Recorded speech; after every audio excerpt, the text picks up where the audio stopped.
САУ Рекордс, центр, слайды, да.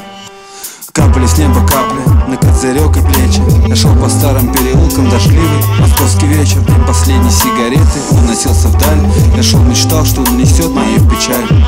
Но дым уносил мечты, открывая раны от потери, от любви. Я закрывал глаза и видел тех, кого в пути терял. С кем детство был на старом гараже, звезды с кем считал.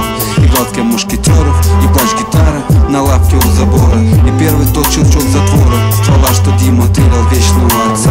Там не было патронов, как всегда. Игры все в войнушку, и будто раненый, когда шептал девчонкам я на ушко. Тех голубей, что разводили старшие на крыше. Подняв глаза, прошу, верни все это, слышишь? Мое все это, верни, прошу, слышишь? Будто слайд за слайдом, в глазах мелькает детство. И вспоминая многое, становится просто интересно, как бы жили мы, может по-другому и честно. Если время назад вернуть, а нас в то доброе детство. Будто слайд за слайдом, в глазах мелькает детство. И вспоминая многое, становится просто интересно, как бы жили мы, может по-другому и честно. Если время назад вернуть, а нас в то доброе детство.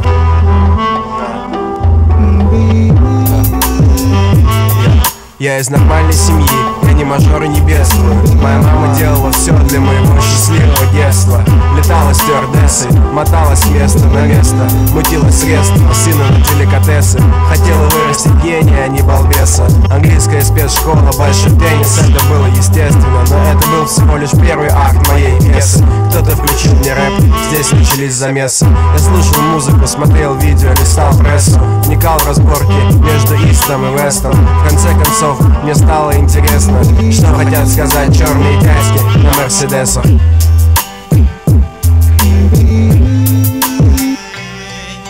Будто слайд за слайдом, в глазах мелькает детство. И вспоминая многое, становится просто интересно, как бы жили мы, может по-другому и честно. Если время назад вернуть, а нас в то доброе детство. Будто слайд за слайдом, в глазах мелькает детство. И вспоминая многое, становится просто интересно, как бы жили мы, может по-другому и честно. Если время назад вернуть, а нас в то доброе детство. Где-то там мое счастливое детство, в спальном районе на окраине столицы. В 11 папа свалил за границу. Видимо, были свои причины и принципы. В Москву он прилетал потом всего 2 раза. Так что получается, что я вырос без отца.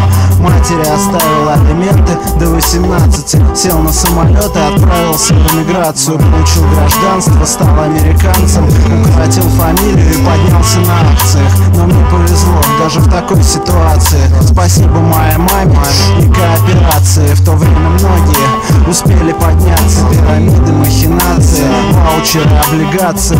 Нам не приходилось нуждаться.